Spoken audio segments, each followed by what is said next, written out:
I don't think hair in video games is talked about nearly enough. Think about first impressions. Where do they come from? They're almost always visual. You're getting an idea of someone by how they look, rightly or wrongly. Games have such little time to have us buy into their characters, to emotionally connect with someone that we're going to spend 30, 40 hours with. And hair can be a really good contributing factor to that.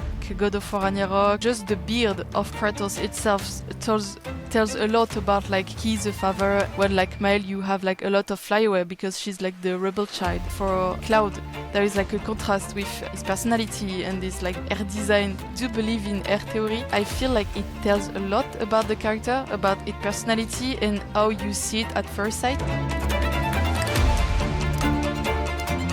You know, it's possible to make the characters bald in Clair Obscur Expedition 33. It gives you an insight to how much heavy lifting the hair is doing to building the character.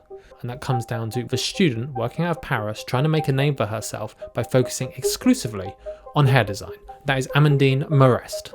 They didn't have any hair or groom artist, but of course in many companies you don't have a hair or groom artist. And I tried to step up from like other students and say, hey, I could make hair for you guys.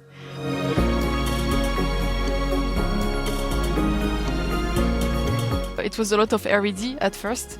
Okay, I gotta prove that I can step up the hair they already had. Were you sort of paying a lot more attention to the hair design than what it's communicating about a character? Yeah, for Gustav, it's the kindness to have a very more warm look.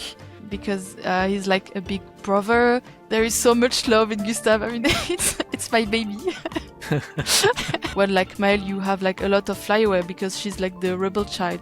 Maelle, it was always the ponytail. We want this like joyful person for Ciel. She has so many like messy hair, and for Lune, it's more strict. We didn't want Lune to look severe at first sight. For Verso, obviously, it's like being mysterious. So you want him to have like a lot of hair like he stepped out from a hair salon. Like I know every character just look like they step out from the hair salon, and I really like it. Technically, God of War Ragnarok, in terms of hair and fur, was like a lot of inspiration. Like I just took wolf references for Monaco's. I feel Red Dead Redemption hair design tend to be more realistic. I just realized I was obsessed with how it looks, how the shader looks, how it works for the physique, how the hair is moving, how it works with the light and everything. So I am still obsessed with it. I really fell in love with lightning hair in Final Fantasy XIII. Like I think that's one of the games when I just realized, okay, maybe I want to work in video games. I think it's like she's like this strong woman, and when I was a child, I didn't really had the opportunity to play a lot of strong female character, and she was like this strong, mysterious main character. So I think this is why I fell in love with her. So I fell in love with Gustav before he'd even said a word. And Clair Obscur wears its JRPG influence on its sleeve, and so why on earth would you do this game if you weren't going to double down on the hair design? Because if there's one thing that JRPGs do well, it is hair.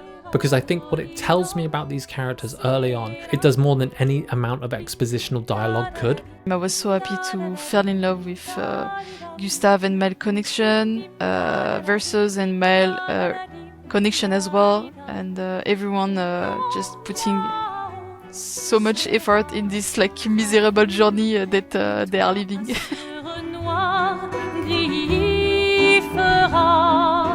Clair obscur, trouble de rature, trouvera effet. Clair obscur, bordé aux peintures, trouvera sans elle.